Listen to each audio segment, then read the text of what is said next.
자, 24장 4장 27절.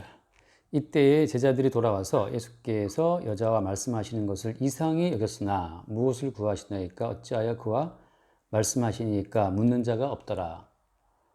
여자가 물동이를 버려두고 읽으세요. 네, 읽으세요. 여자가 물동이를 버려두고 동네로 들어가서 사람들에게 이르되 내가 행한 모든 일을 내게 말한 사람을 와서 보라. 이는 그리스도가 아니냐 하니 그들이 동네에서 나와 예수께로 오더라. 그 사이에 제자들이 청하여 이르되 랍비여 잡수소서. 이르시되 내게는 너희가 알지 못하는 먹을 양식이 있느니라. 제자들이 서로 말하되 누가 잡수실 것을 갖다 드렸는가 하니 예수께서 이르시되 나의 양식은 나를 보내신 이의 뜻을 행하며 그의 일을 온전히 이루는 이것이니라. 너희는 넉 달이 지나야 추수할 때가 이르겠다 하지 아니하느냐. 그러나 나는 너희에게 이르노니 너희 눈을 들어 밭을 보라. 희어져 추수하게 되었도다. 거두는 자가 이미 삭도 받고 영생에 이르는 열매를 모으나니 이는 뿌리는 자와 거두는 자가 함께 즐거워하게 하려 함이라. 그런즉 한 사람이 심고 다른 사람이 거둔다 하는 말이 옳도다.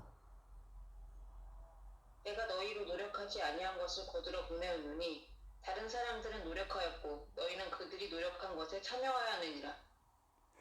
여자의 말이 내가 행한 모든 것을 그가 내게 말하였다 증언하므로 그 동네 중에 많은 사마리아인이 예수를 믿는지라. 사마리아인들이 예수께 와서 자기들과 함께 유하시기를 청하니 거기서 이틀을 유하시매 예수의 말씀으로 말미암아 믿는 자가 더욱 많아. 그 여자에게 말하되 이제 우리가 믿는 것은 내 말로 인함이 아니니 이는 우리가 친히 듣고 그가 참으로 세상의 구주신 줄 알미라 하였더라. 네, 아멘. 여기까지 봅시다. 오늘은 이제 추수에 대한 이야기가 나오죠. 추수, 양식, 그 다음에 추수. 그런 얘기가 나오고 있어요. 일단은 뭐, 양식이라고 하는 것은 추수가 돼야만 양식은 구할 수 있는 거잖아요.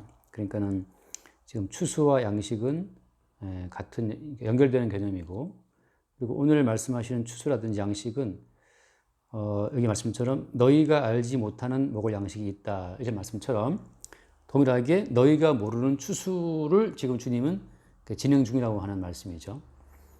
그럼 그 양식은 뭐냐? 보통 이제 우리 양식이라는 것은 우리의 존재를 유지하기 위해서 꼭 필요한 거잖아. 우리를 먹어야 사는 거란 말이지. 그러니까 우리가 생각하는 양식이라는 것은 떡밖에 우리는 모르잖아.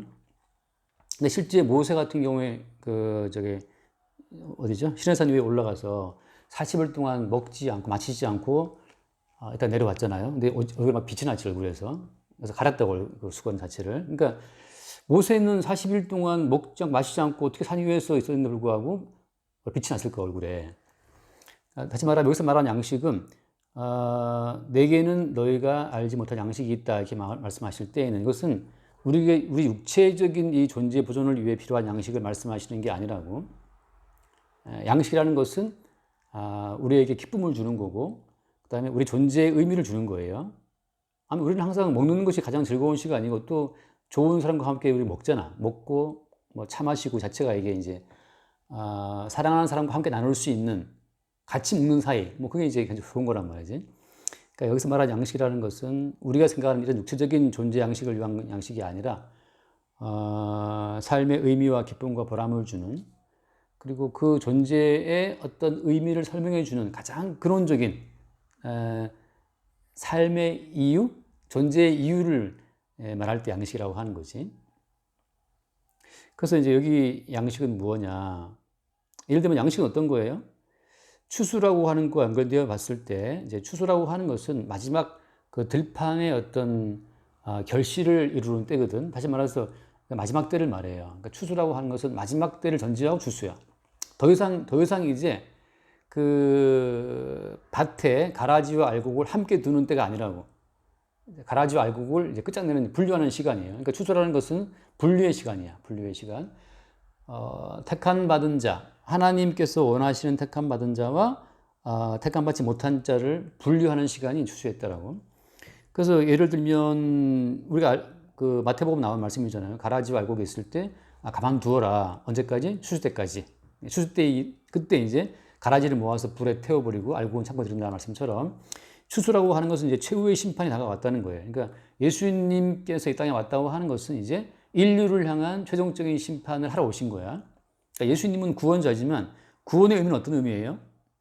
노아가 방주에서 구원받는 시점은 언제야? 그건 홍수로 세상을 심판할 때거든. 그러니까 구원은 반드시 심판을 전제로 해요. 그러니까 구원의 반대면은 심판이라고. 그러니까 심판이 없이 구원은 없어. 근데 구원이 온다고 할 것 같으면 우리는 뭘 먼저 보냐 하면 나는 심판을 받아 죽는구나는 나에 대한 죽음을 먼저 전제로 하고 구원이 와요. 그러니까 그 죽음 속에서 우리는 우리를 구원하러 오신 구원자를 보게 되지. 근데 구원을 받았다고 말함에도 불구하고 자기 자신에 대한 심판의 본질을 모른다면 그 사람은 지금 거짓 구원을 잡고 있는 거예요. 그러니까 내가 하나님의 구원을 받아 마땅하다라고 하는 의식, 신천지 같은 뭐 그런 케이스는 나는 꼭 구원 받아야 돼. 나 영생 얻어야 돼. 이 자체는 뭐랄까, 이 맹목적인 구원의 의지는 구원이 아닌 거지. 구원은 전제가 뭐냐 하면 이사야의 고백처럼 내가 죽게 되었구나라고 하는 그 심판을 전제로 해요. 베드로 같은 경우에 물고기를 많이 잡았잖아. 그때 베드로가 한 말이 주여 나를 떠나소서 나는 죄인입니다. 이렇게 말을 하거든. 그러니까 구원의 은혜가 왔다고 하는 것은 나라는 존재는 구원받기에 합당치 않은 쓰레기 양아치라는 사실을 동반하는 그 현상 고백을 동반하면서 구원이 오는 거지. 그러니까 구원받아 마땅합니다라는 고백은 없어요. 구원받은 자에게 있어서 나는 구원받아 마땅하다고 하는 그런 어떻게 보면 시간방진 고백인데 그런 고백은 없어요. 모든 구원받은 사람은 나는 구원받기에 합당치 못합니다라는 고백이 따라와. 그러니까 구원받기에 합당치 못한 내가 어떻게 구원되었습니까? 따라서 이 모든 구원의 은총이고 내 공로가 아니고 전적으로 주님의 헌신이고 주님의 수고라고 하는 것으로 고백하죠.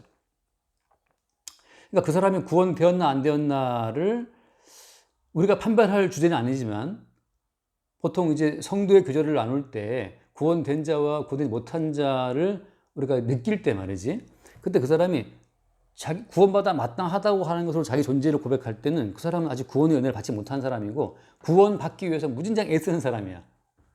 마치 세뇌하는 사람인 것처럼 당신은 구원받았습니까? 예수를 믿습니까? 구원 확신하십니까? 사형리 1, 2, 3, 4 원리 해갖고 예수님이 의자 중앙에 있으면 바닥에 있습니까? 그런 식으로 이제 의자를 맺히든 뒤집치든 그거 상관없는데 그런 식의 고백 자체는 다 구원받기 위해서 몰입치는 단계지 구원이 온 사람이 아니에요. 그러니까 이게 무한 반복 학습에 의해서 예수님은 우리 죄를 용서하러 오셨습니다. 믿습니까? 믿습니까? 믿습니다. 아멘. 그럼 예수님 지금 어디 계십니까? 중심 가운데 계십니다. 구원된 겁니다. 이제 구원을 고백하시고 어쩌고저쩌고. 그건 다 그냥 학습이에요. 학습이고 일종의 세뇌지. 무한 반복이지. 그래서 실제 그들의 삶 가운데 어떤 사건이 벌어지면 다 나버려요. 그래서 추수라고 하는 것은 반드시 마지막 종말을 전제로 하고 종말이란 심판을 전제로 한다. 그러니까 구원의 그 반대편은 반드시 심판이에요. 그러니까는 예수님께서 이 땅에 왔다고 하는 것은 이제 인류에 대한 최종적인 심판을 선언하러 오신 거고 그 인류에 대한 주님의 심판 행위 자체가 지당하다, 마땅하다. 나는 정말 죽어 마땅하다. 그렇게 자기의 심판을 마땅하다 인정하는 자들에게 주님의 구원의 은혜가 100%, 순도 100%의 그냥 무조건적 은혜로만 주어지는 거지. 그런 자는 구원받기에 필요한 어떤 조건 자체를 본인이 고려한다는 것은 생각할 수가 없어요. 우리는 어떤 조건을 구비해도 구원에 이를 수가 없거든. 참 어떻게 보면 아주 단순하고 심플하고 깨끗해 아주. 뭘 섞을 것도 없죠. 그래서 오늘 마찬가지인 오늘 말씀도 실제 오늘 이 사마리아 여인에게 찾아온 분은 누구야? 예수님이잖아. 이 여자가 구원해달라고 막 기도하고 한 여자 아니에요.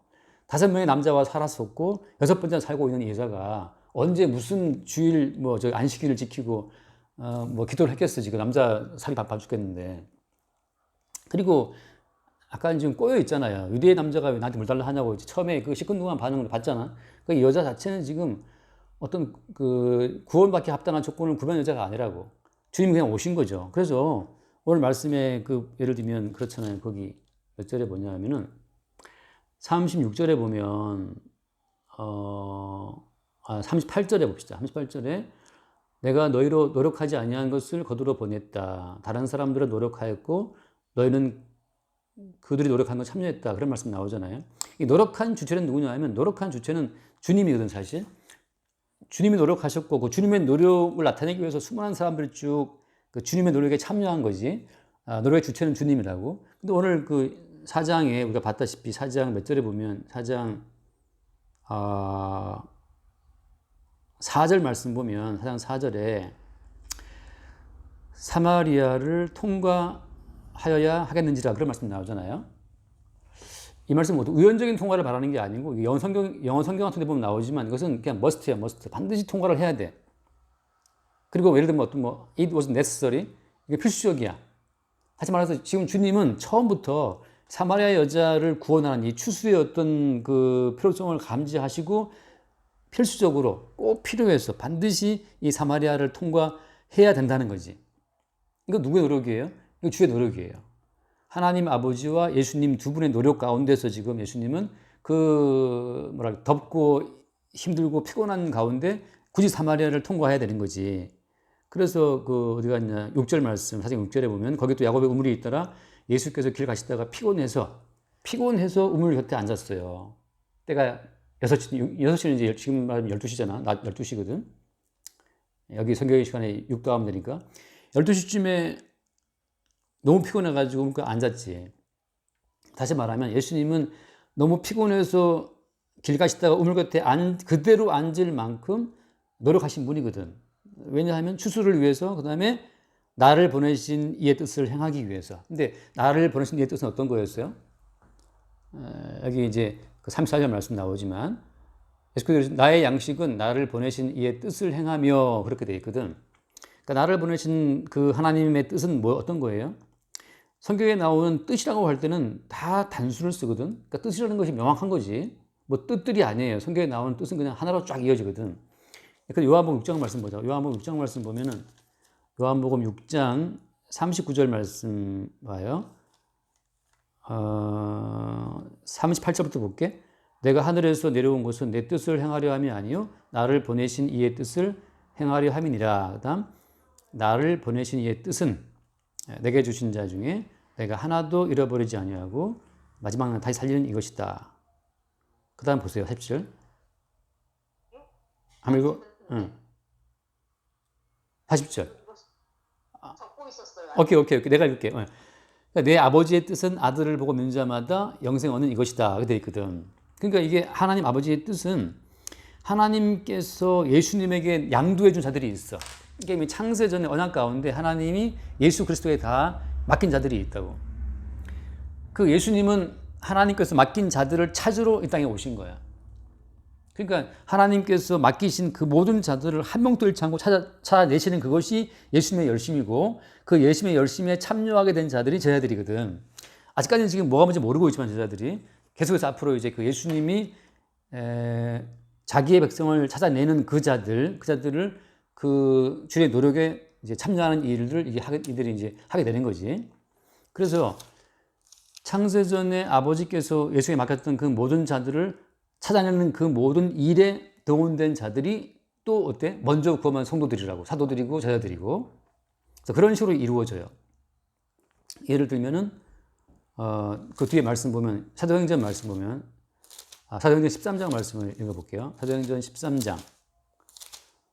사도행전 13장에 보면은 이게 이제 비스디 안디옥에서 쭉 바울이 설교한 내용인데 거기 13장 48절 말씀 보면 그렇게 되어 있거든. 48절에 이방인들이 듣고 기뻐하여 하나님의 말씀을 찬송하며 영생을 주시기로 작정된 자는 다 믿더라. 이미 창세전에 영생을 주시기로 작정된 자는 있는데 그들은 다 믿는 거예요. 바울이 설교를 할 때. 그러니까 하나님께서 예수께 다 맡기셨고 예수님은 그 모든 자를 찾으러 오셨고 예수님은 이제 승천하신 이후에 성령으로 다시 오셔갖고 사도들에게, 제자들에게, 성도들에게 오셔서 다시 또 그들을 찾는 작업을 지금도 하고 있는 중인 거지. 그 다음에 18장, 사도행전 18장 말씀 보면 사도행전 18장 10절에 보면 10절에 내가 너와 함께 있음에 어떤 사람도 너를 대적하여 해롭게 할 자가 없을 것이니 이는 이 성중에 내 백성이 많다 그러시거든. 그러니까 이건 고린도에서 전도한 내용인데 고린도는 이방 지역이에요. 지금의 이제 발칸반도 그리스 쪽 지역이거든. 고린도 글쎄 뭐 이렇게 뭐 큰 도시는 아니더라고 가봤는데. 근데 아무튼 바다가 좋아. 바다가 다 보여 양쪽으로. 에게해도 보이고 아드리아도 보이고 그 발칸만도 양쪽 다 그렇게 쏙 들어가 있거든. 그 고린도 그저 뭐냐 항구 도시라고 항구 도시. 고린 운하도 있고. 근데 그 이방 땅에도 주의 백성이 있었다는 거지. 그렇게 해서 지금은 계속해서 전 세계에 주님의 추수 작업이 확산되고 있는 거예요. 그래서 그 작업이 지금 이 땅까지 온 거지. 그래서 지금 무슨 말인가 하면 예수님께서는 그냥 말 한마디로 자기 백성을 찾아냈어요. 그게 아니잖아요, 이제. 피곤해서 우물가에 앉으실 정도로 이제 노력하는 가운데 사마리아로 통과하시면서까지 이제 그거를 그 여인과 만나기 위해서 찾아오셨고, 그다음 그 여자가 또 고분고분 그냥 한마디 말에 네 아멘 하면 한 여자가 아니잖아요, 이제. 그 여자가 또 말도 많고 뭐 따지고 묻는 여자였단 말이지. 상처도 많고 해가지고서. 그러니까 그 상처 많고 시니컬하고 반발하는 여자를 앉혀놓고 계속 이제 이렇게 박건희 주거니 이야기를 하면서 지금 그 여자를 마침내 그 아버지께서 잃어버린 자로서 그 여인을 찾아내신 작업을 지금 주님이 하고 있는 거라고. 그러니까 한두 마디 말로 그 여자가 설득되어서 뭐 믿겠습니다. 그거 아니야. 사형리 한번 읽었다고 해서 그냥 바로 믿겠다는 그런 고백이 아니라고 지금. 5명 남자와 살고 6명째와 살고 있는 그 여자의 복잡한 인생 전체를 다루는 작업이고, 반발하고 꼬인 여자에게 계속 주님 자신이 그리스도이심을 증거하는 과정이기 때문에 상당한 노력이 필요한 과정이에요. 돌아보면 그런 생각이 들어. 그러니까 예수님의 이 노력에 지금 나로 일단 참여하는 입장이거든, 지금 우리 모두가.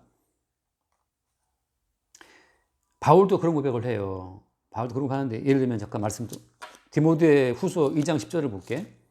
디모데 후서 2장 10절을 보면 예수님의 이 노력이 다 똑같이 이어져요. 모든 제자들과 사도들과 오늘 우리들에게.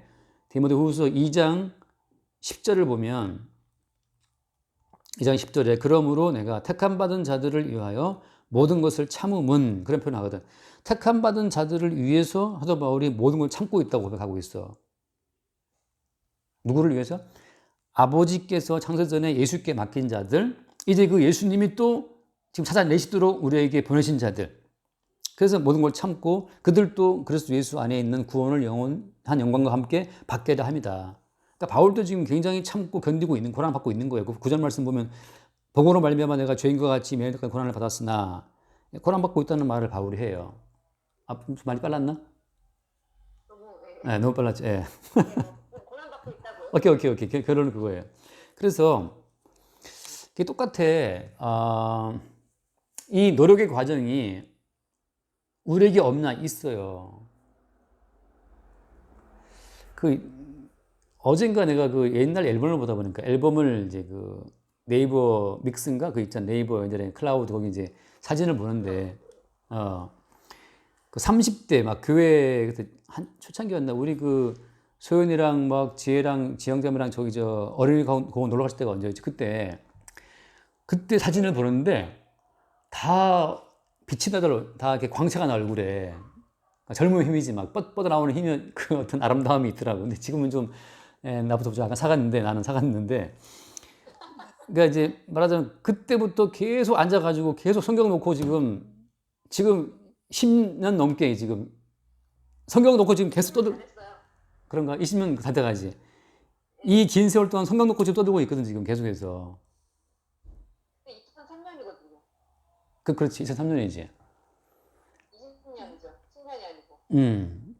그러니까 예수님은 우물가에서 어떻게 보면 짧은 시간이지만, 예수님은 뭐 걸어가신 분이고 신령하신 분이기 때문에 지금 바로 그냥 이렇게 몇 시간 내로 끝낼 수 있지만, 계속해서 이게 대화하고 이야기하고 함께 시간을 보내고 이런 모든 과정을 통해서 이제 그 추수라는 작업이 이루어지는 거라고. 바울이 말한 것처럼 내가 택한 자들을 위해서 모든 걸 참는다는 그 표현처럼 참으로 참고 견디고 오랫동안 기다리는 거지. 그러니까 바울도 고린도 교회를 세워놓고 떠나왔다가 또 편지 보내고 또 갔다가 뭐 혼냈다가 하는 그 과정이 따라온단 말이에요. 그런 모든 과정을 통해서 계속해서 이제 택함 받은 주의 백성을 끄집어내는 작업을 하고 있는 거예요. 그래서 추수라고 하는 것은 심판을 전제로 한다. 그 다음에 그 추수하는 그 과정을 통해서 거두어지는 자들이 있잖아. 드디어 이제 하나님이 택하신 바된 백성으로 예수님에 대한 믿음으로 돌아오게 되는 그 자들이 양식인 거지. 그러니까 다시 말하면 성도도 기쁨이 뭐냐 하면 기쁨이 너 왜 살았냐 물어본다면 사실 이게 추수인 거예요. 내가 어떤 친구랑 통화하는데 그 친구는 그 선교 그 센터를 지어서 선교사님들이라든지 그런 분들을 이렇게 쉬게 해주는 그 센터 짓는 게 이제 인생 꿈이래요.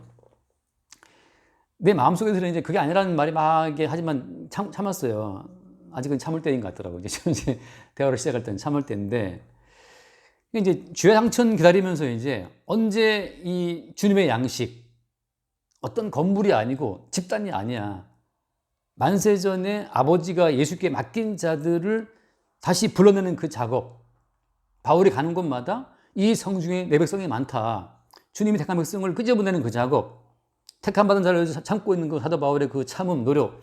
그게 이제 성도의 양식인데, 그래서 한 명 한 명 돌아오게 되는 주의 이 사람이 택함 받은 자였다는 사실을 확인하고 택함 받은 자라는 고백을, 예수님만이 우리의 생명이라는 고백을 함께하게 되는 그 순간, 그게 양식이고 기쁨이거든. 그 기쁨 때문에 이제 모든 걸 하는 거야, 모든 것을. 그러니 그게 이제 말하자면 추수하는 자들의 즐거움이죠. 그래서 그 요한복음 아까 봤다시피 그 35절에 오늘 돌아 4장 35절에 너희는 넉 달이 지나야 추수할 때가 이르겠다 하지 아니하느냐. 그러나 나는 너희에게 이르노니 너희 눈을 들어 밭을 보라 휘어져 추수하게 됐다. 지금 이제 주님의 안목은 뭐로 본다는 거예요? 주의 안목은 지금 어디를 가든지 간에 하나님께서 그 창세전에 예수님께 맡긴 자가 누구인가를 이렇게 쫙 찾는 그 관점으로 세상을 보고 있는 거지. 너희 눈을 들어 좀 밭을 보라 말이지. 눈을 들어서 어디에 무슨 건물을 지을까, 예배당 건물을 지을까, 센터를 지을까, 그게 아니고 어떤 사람이 주의 택한 백성인가, 어디에 택한 백성이 숨어 있나, 그 택한 백성을 추수하려고 하는 그 관점으로 세상을 보라는 거지. 그러니까 세상이라고 하는 것은 쫙 갈라져요. 어떻게 갈라져? 가라지냐, 알곡이냐. 그러니까 에서냐, 야곱이냐, 이스마엘이냐, 또 누구죠? 이삭이냐, 갈라지거든. 그러니까 모두를 봤을 때 그냥 교회 안에 앉아있다고 다 택한 백성이 아니거든. 그러니까 누가 주님께 맡겨진 택한 백성인가를 찾는 그 안목으로 이제 세상을 바라보고, 그리고 예수의 십자가의 복음을 던지는 거죠. 십자가의 복음을 던졌을 때 십자가에 못 박혀 죽으신 예수 그리스도 그분으로 필요 충분 조건 다 채워줬어. 그리고 이미 우리가 살아가는 삶 자체는 예수님의 십자가 은총으로 주어지는 결과물로서의 삶이야. 그러니까 우리는 살아 움직이는 주님의 열매들이야. 그렇게 본다면,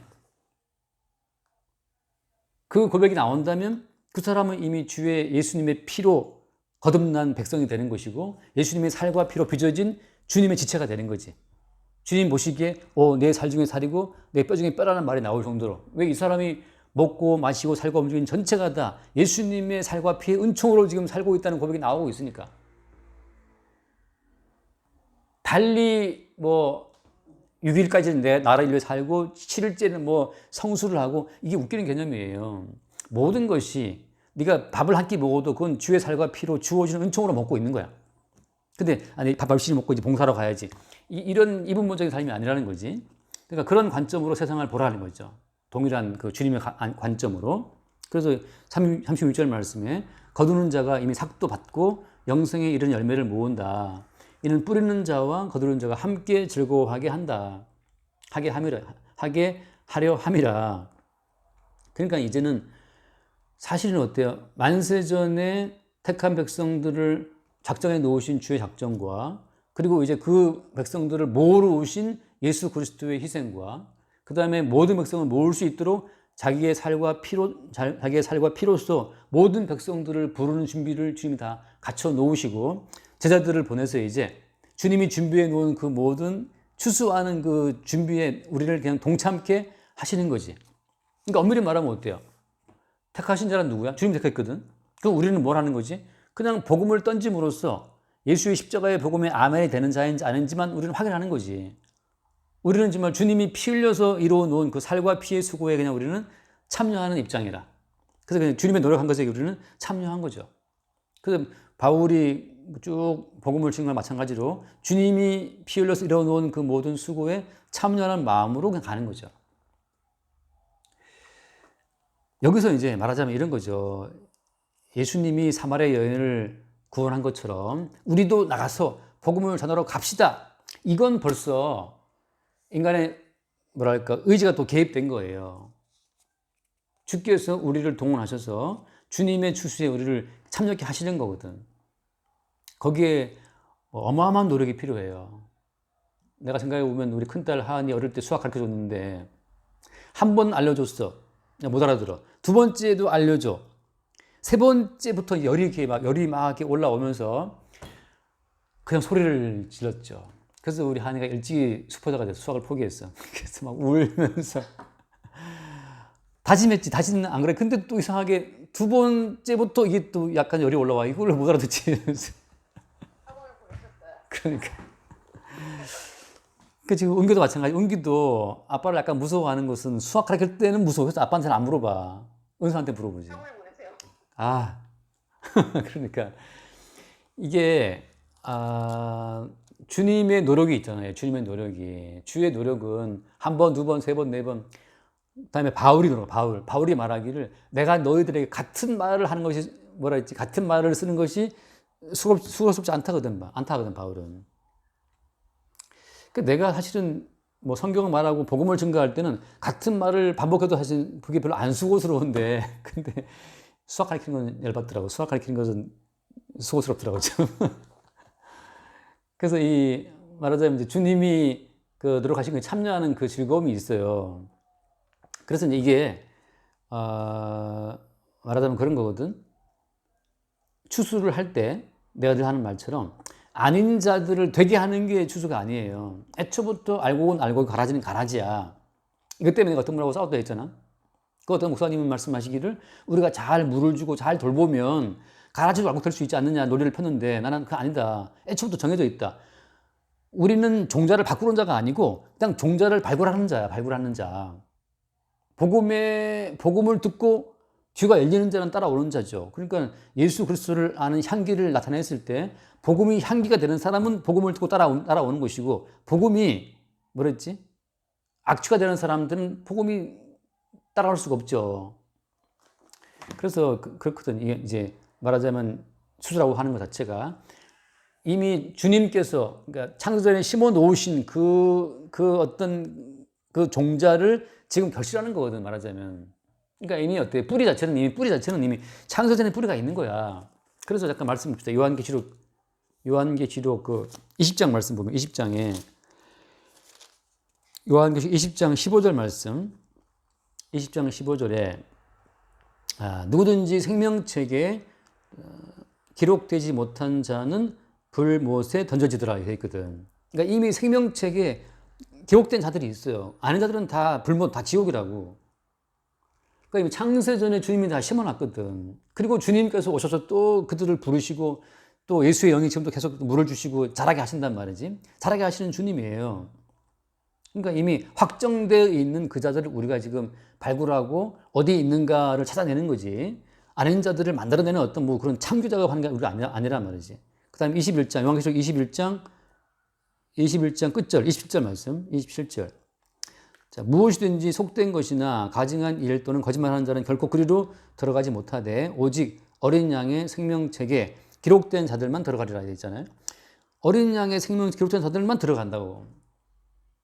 이것을 사도 바울은 뭐라고 표현했어요? 사도 바울은 예컨대 로마서 8장에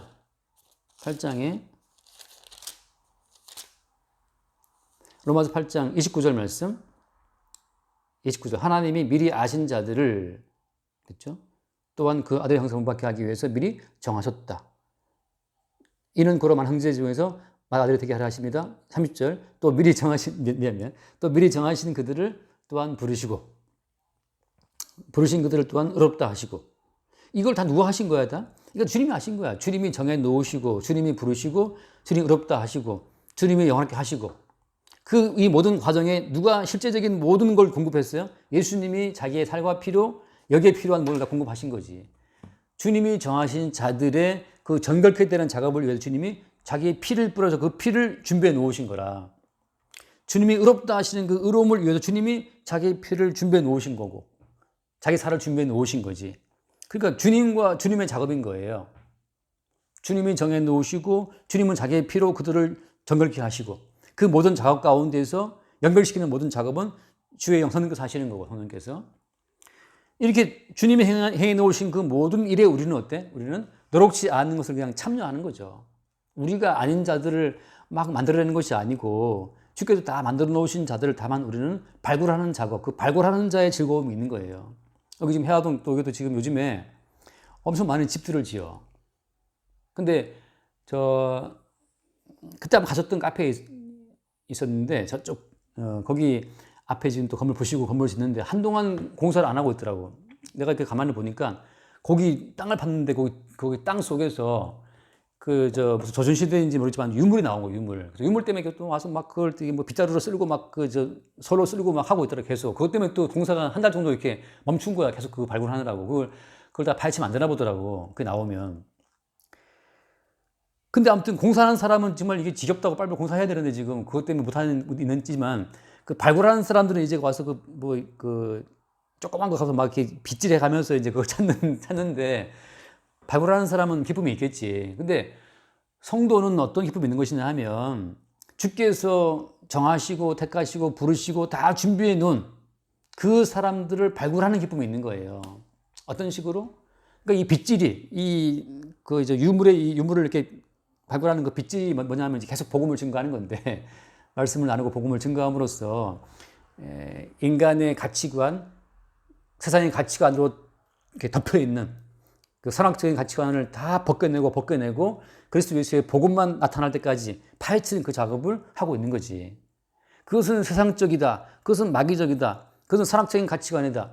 그 배후에 마귀가 뿌려놓은 가치관들이다. 그걸 다 벗겨내는 작업. 그리고 예수 그리스도께서 살과 피로 준비해 놓으신 그 원래의 원형만 이제 찾아내는 작업이 그 성도가 말하자면 이제 구원하는 작업이죠. 그러니까 오늘 말씀에도 마찬가지지만 예수님이 그 수가성 여인과 대화하잖아. 대화할 때 물 달라, 왜 나한테 물 달라 그러시냐? 내가 물 달라는 자가 누군지 알았더라면, 이게 지금 못 치겠지, 그지? 알았더라면 어쩌고저쩌고 그런 말씀 하신단 말이지. 결국은 그래서 나중에 그 여자의 고백이 뭐예요? 선지자입니까? 아니지. 선지자라면 우리가 어디서 예배를 해야 되는 겁니까? 물어볼 때 주님이 예루살렘도 아니고 예루살렘에서도 말고 이 산도 아니고 뭐라 그래요? 예배하는 자들이 신령한 진정할 때가 예배할 때가 온다. 이때가 곧다. 지금 그때라고 말씀하시면서 자기가 그리스도이심을 나타내신단 말이지. 그래서 그 여자가 마지막 고백이 뭐야? 여자가 이르되 메시아 곧 그리스도라 하신 이가 오실 줄을 내가 아노니 그가 오시면 모든 걸 우리에게 알려주실 것입니다. 말을 하니까 예수님이 말씀하시기를 내게 말하는 내가 바로 그다라고 하신다고. 그다. 내게 말하는 내가 바로 그다.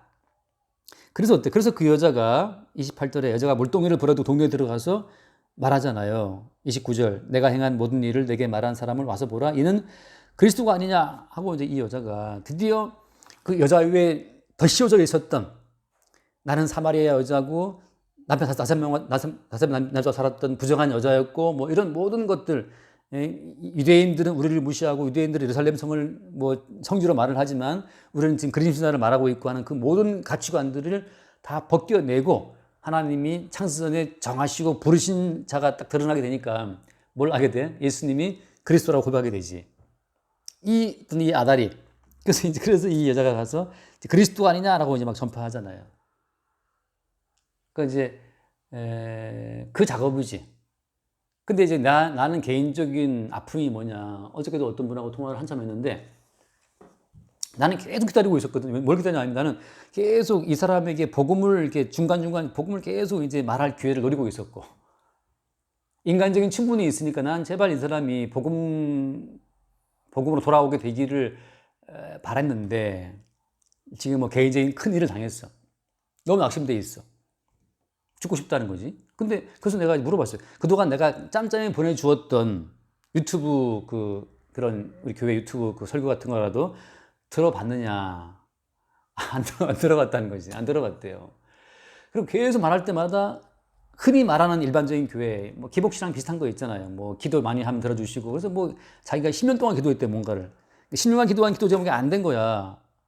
처음부터 알고 있었죠. 우리가 10년, 100년을 기도해도 안 된다는 것을 알았기 때문에 처음부터 10년은 100년 기도 안 된다는 것을 말하고 싶었으나 관계를 고려해서 내가 유튜브 설교 성경 같은 걸 보내주면서 이렇게 들어보라 했으나 안 들어보고 인간적인 관계에만 이제 계속 집중했던 거죠.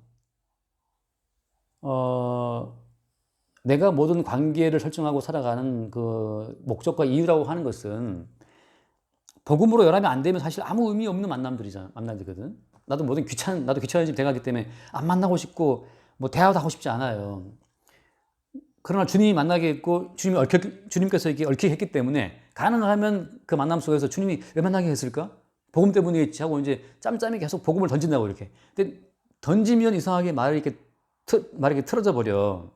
듣기 싫은 거죠. 그게 안 들어가는 거죠. 그리고 이제 그 막 열심히 기도하고 뭐 이렇게 뭐 봤다, 뭐 들었다, 뭐 응답 받았다, 막 이런 모임을 좋아하고 사실은 그냥 내가 좀 차갑게 말하면 한마디로 다 그냥 확 깨버리고 싶은 마음도 있었으나 관계를 고려해서 오래 인내하고 정말 발굴하는 사람들이 빗자루로 막 쓸듯이 오랫동안 기다렸으나 어젠 조금 답답하더라고요. 좀 안타깝기도 하고 그래요. 그래서 우리가 살아가면서 그 좋다는 모든 관계들이 아무것도 아니거든. 뭐 집사님, 권사님, 뭐 기도합니다. 뭐 그게 무슨 의미가 있니? 아무 의미가 없거든. 이게. 서장훈 표현대로 그게 무슨 의미가 있니? 그 돈 한 번 꽂아보고 돈 꽂은 돈 한 50만 원 정도 돈 안 갚아봐. 다 깨질 관계들이야. 한 100만 원 빌려주고 안 갚아봐요. 언제 무슨 권사 집사 다 깨질 관계들이에요. 정말 얄팍한 관계. 몇만 원이라도 꽂고 정말 얄팍한 피상적인 관계들이 무슨 의미가 있다고 무슨 집사님, 권사님 아무 의미 없어요. 예수 그리스도의 살과 피로 얽힌 관계 박터지게 싸워도 결국은 예수님의 살과 피로 얽히는 그거 외에는 모든 관계 자체가 다 의미가 없거든. 그래서 이 예수님께서 이 사마리아 여인의 그 두터웠던 그 덧개들을 다 벗겨내고 마침내 예수님이 당신이 그리스도였군요 라고 발견하는 그 순간까지 예수님이 계속 대화하고 또 털어내고 그렇게 오랜 시간 동안 결국 그 여자를 추수해내는 과정처럼 성도는 인생을 살아갈 때 계속 만나고 대화하고 하는 과정을 통해서 계속 그 상대방 위에 얽혀있는 이 땅의 가치관, 사랑적인 마인드, 율법적인 가치관, 구약적인 수건 그거 계속 벗겨내는 작업 속에서 만나고 교제하고 교제의 결과는 뭐야? 교제의 결과는 니나 나나 예수의 은혜로 사는구나 그거예요. 그래서 응주주 형제가 요즘 계속 누가복음 다 듣고 고린도서 지금 따라오고 있대. 근데 요즘 말씀이 들린다는 거야. 그래가지고 너무 자유를 얻어가지고서 모든 게 은혜라는 거지. 그래서 이 모든 것이 이렇게 은혜일 줄은 예전에 몰랐다는 거지. 그래서 그 모든 것이 은혜라고 하는 것에 아주 좀 이렇게 내가 너무 기쁜 거야. 그 고백을 들으니까 얼마나 오랫동안 알아왔어. 알아왔지만 지금 이제 그 말씀을 들으면서 이렇게 자유도 되나 싶을 만큼 자유가 속에서 이제 차오르는 거야. 그러니까 너무 좋은 거지. 그러니까 누가복음 듣고 아침에 출근할 때 듣고 퇴근할 때 듣고. 그러니까 예전에는 뭐 이렇게 오락하고 뭐 음악 듣고 지금은 그게 의미가 없고 그냥 그 말씀을 듣는 그게 너무 좋다는 거지. 그 출퇴근 시간에. 그래서 참 예상치 못한 어떤 그런 나에게는 기쁨이지. 그리고 주님의 유튜브도 참 이거 얼마나 땡큐인가 싶은 생각이 드는 거야. 어쨌든 간에 그래요. 그래서 예수님은 바로 이것이 양식이었어요. 이 여자 위에 덧씌워진 모든 덧개들을 다 털어내고 마침내 창조전에 주님이 정하시고 부르신 그 원래의 원형을 주님이 추수했을 때 느끼는 그 기쁨이 그게 무엇이었다? 예수님 말씀 나는 너희가 모르는 양식이 있다. 그게 주님의 기쁨, 양식이야. 주의 즐거움이야. 이제 그런 기쁨이 어떻게 그 기쁨이 이제 베드로를 포함한 저희들에게도 다 전가되는 거죠. 성령으로 말미암아. 또 그 기쁨이 지금 우리들에게도 주어지는 거예요. 아니, 니는 목사니까 목사님 그런 거 아니야. 목사뿐 아니에요. 이거 모든 사람들이 동일하게 이런 기쁨이 이제 전가가 되면 마찬가지야. 모든 관계에서 우리는 실망하게 돼.